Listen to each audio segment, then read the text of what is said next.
എന്റെ പ്രിയപ്പെട്ടവരെ, അള്ളാനെ കുറിച്ചൊരു നല്ല ഭാവന വെക്കണോ? ഈ സമുദായത്തിൽ ആത്മഹത്യ വല്ലാതെ വർദ്ധിച്ചു കൊണ്ടിരിക്കുകയാ. പണ്ട് മുസ്ലിം സമുദായത്തിൽ ആത്മഹത്യയില്ല, പക്ഷേ ഈ അടുത്ത കാലത്ത് ആത്മഹത്യ വല്ലാതെ വർദ്ധിക്കുകയാണ്. എന്തു പറഞ്ഞാലും കയറെടുത്ത് തൂങ്ങുകയാണ്, നരമ്പ് മുറിക്കുകയാണ്, വിഷമടിക്കുകയാണ്. എന്റെ പ്രിയപ്പെട്ടവരെ, എങ്ങനെയെങ്കിലും ഈ ജീവിതമൊന്ന് അവസാനിപ്പിച്ചാ മതിയെന്ന് തോന്നുന്ന സാഹചര്യം ജീവിതത്തിൽ കടന്നു വരുമ്പോ, എന്തെങ്കിലും മാരകമായ രോഗമാകട്ടെ, സാമ്പത്തിക നഷ്ടമാകട്ടെ, കച്ചവടം തകർന്നു പോകലാകട്ടെ, അല്ലെങ്കിൽ മാനസികമായി തകർന്നു പോകുമ്പോ, അല്ലെങ്കിൽ പടച്ചവനെ നാണക്കേട് താങ്ങാൻ പറ്റാതെ അല്ലാഹു തന്ന ജീവിതം അവസാനിപ്പിക്കുന്ന മുസ്ലിമേ, നിങ്ങൾ എന്തിനാ ഭയപ്പെടുന്നത്? എന്തിനാ? ഈ ജീവിതം അവസാനിപ്പിക്കണമെന്ന് തോന്നുന്ന സമയത്ത് നിങ്ങൾക്ക് ഈ ദിക്റെന്ന് പറയാൻ കഴിയുമോ? ഏത് ദിക്റെന്നറിയോ?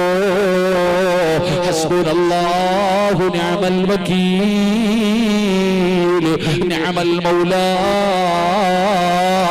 വ നിഅമൻ നസീർ.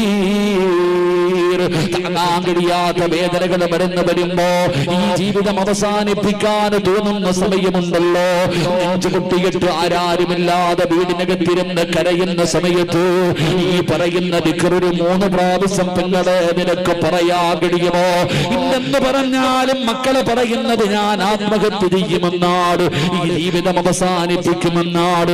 ഭർത്താവും ഭാര്യയും തമ്മിൽ വഴക്ക് കൂടുമ്പോ ഭാര്യ പറയുന്ന വാക്കിതാണ്, അതാ ഭാര്യയും ഭർത്താവും വഴക്ക് കൂടുമ്പോ എവിടെങ്കിലും പോയി മരിച്ചാ മതിയായിരുന്നു എന്ന് പറയുന്ന ഭർത്താവേ, അതാ കച്ചവടം തകർന്ന് ലക്ഷങ്ങളുടെ കടം വരുമ്പോ മരിക്കാ തോന്നുന്ന മുസ്ലിമേ, സമാധാനം വേണോ? പിടിച്ചു നിൽക്കാറുള്ള ധൈര്യം നിനക്ക് വേണോ?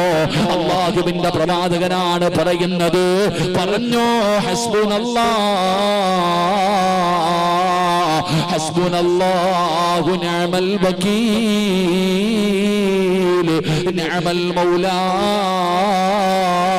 വ നിഅമൻ നസീർ. ഈ ദിക്ർ പറഞ്ഞത് ആരെന്നറിയുമോ? ഇതാര് പറഞ്ഞ ദിക്റാണെന്നറിയോ? ഇബ്രാഹിം നബി അലൈഹിസ്സലാം നമ്രൂദ് എന്ന് പറയുന്ന ഭരണാധികാരി തന്റെ തീക്കുണ്ടാരത്തിലേക്ക് വലിച്ചെറിയാറ് അവിടെന്ന് ഒരുക്കി വെച്ചിരിക്കുന്ന സമയത്ത് ഇബ്രാഹിം നബി പറഞ്ഞ ദിക്റാ. പെങ്ങളെ, അല്ലാഹുവിന്റെ പ്രവാചകന്റെ പ്രിയപ്പെട്ട ഭാര്യയായ മഹ്ദി ആയിഷ, ഉമ്മഹാത്തുൽ മുഅ്മിനീൻ ആയിഷ ബീബി റളിയല്ലാഹു തആല അൻഹാ, ആയിഷ ബീബി പറഞ്ഞ ദിക്റാണ് പെങ്ങളെ.